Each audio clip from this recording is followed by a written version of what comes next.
En esta ocasión hablaremos de los dobladores de voltaje utilizando diodos. Como vemos, un duplicador o doblador de voltaje permite incrementar el voltaje que tenemos en una señal de entrada, y este específicamente se va en los capacitores C1 y D sub 2. Eh, en este ejemplo aparece un transformador, aunque este no es necesario para poder obtener esta función de duplicar el voltaje. Vamos a analizarlo desde el lado izquierdo. Tenemos una señal sinusoidal que pasa por los semiciclos. Ahorita nos enfocamos en el semiciclo positivo. En esta condición, la polaridad que tiene el primario del transformador es positivo en la parte de arriba, negativo en la parte de abajo, y esta misma polaridad se transfiere al secundario del transformador. En esta condición, el empuje de la corriente va a hacer que la corriente intente pasar a través del capacitor C1, y cuando llegue a este nodo o a este punto va a intentar pasar a través del D sub 2.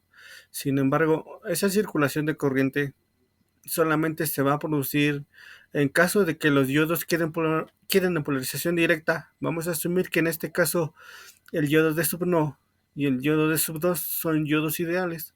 Si nos damos cuenta, cuando la corriente llega a este nodo, la opción que tiene debido a los potenciales eléctricos que estamos manejando y bajo la polarización directa que va a obtener de sub 1, solamente tienen la opción de transmitirse esta corriente a través de esta malla. No puede hacerle a través de D sub 2 porque este diodo ha quedado en polarización inversa, teniendo en cuenta que el potencial eléctrico que aparece en el cátodo es mayor al ánodo.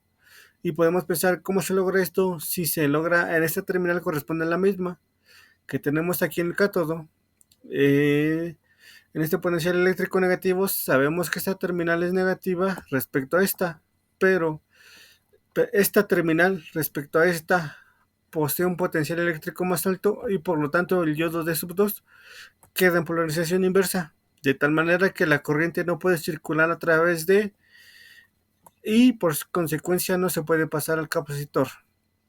Como ya habíamos dicho, la circulación de corriente será a través de esta malla en esta dirección, y esto permite cargar el capacitor C1 hasta el voltaje máximo que tiene el transformador en el secundario, que normalmente se nota como D sub D o como se conoce el voltaje pico.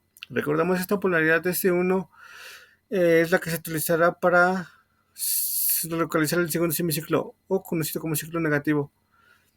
Antes de pasar al... Recordamos que C1 tiene esta polaridad. Bueno, empezamos nuevamente del lado izquierdo. En esta condición, este semiciclo negativo provoca que la polaridad ahora del transformador en el primario sea positivo en la parte inferior, negativo en la parte superior. Esta polaridad se ve también en el secundario del transformador, y por lo tanto ahora el transporte o el empuje se va a dar a través de esta dirección.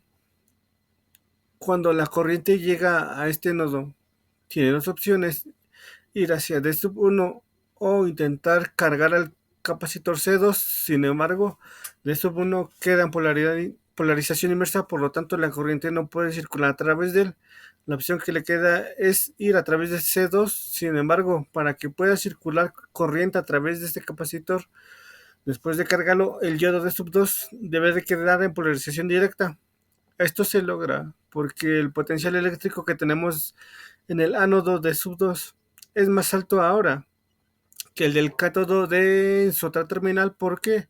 Porque recordemos que este potencial eléctrico que tenemos en la parte superior o se ve en esta terminal, y en comparación a este punto definitivamente tiene un potencial eléctrico más bajo, lo que hace que este diodo de sub 2 se comparte como un interruptor cerrado y la corriente puede circular a través de él, de tal manera que va a permitir el capacitor C2 que pueda cargarse. Por lo tanto, la trayectoria de la corriente se tiene cuando se aplica el semiciclo negativo de la fuente, es como lo muestra esta trayectoria. La pregunta natural que viene es: ¿qué valor voltaje permite cargar o qué valor se obtiene en el capacitor C2? Bueno, vemos que ahora la polaridad que tiene C1 y la que tiene el transformador la podemos representar como si fuera una batería. Dos fuentes que en esta polaridad y que encontrándose en serie, si aplicamos la regla de Kirchhoff y teniendo en cuenta estas polaridades, vemos que el voltaje del capacitor C1 más el voltaje pico que se obtiene entre las terminales del transformador será igual al voltaje que aparece en el capacitor C2 y que mediremos entre estas terminales.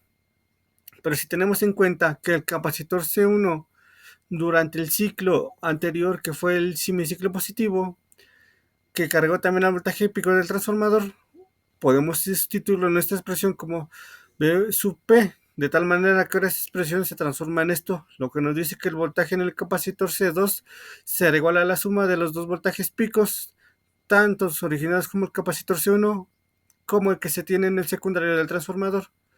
Y por consecuencia, para terminar, el voltaje en el capacitor C2 es ahí donde tenemos ese voltaje duplicado, que será igual a dos veces el valor del voltaje.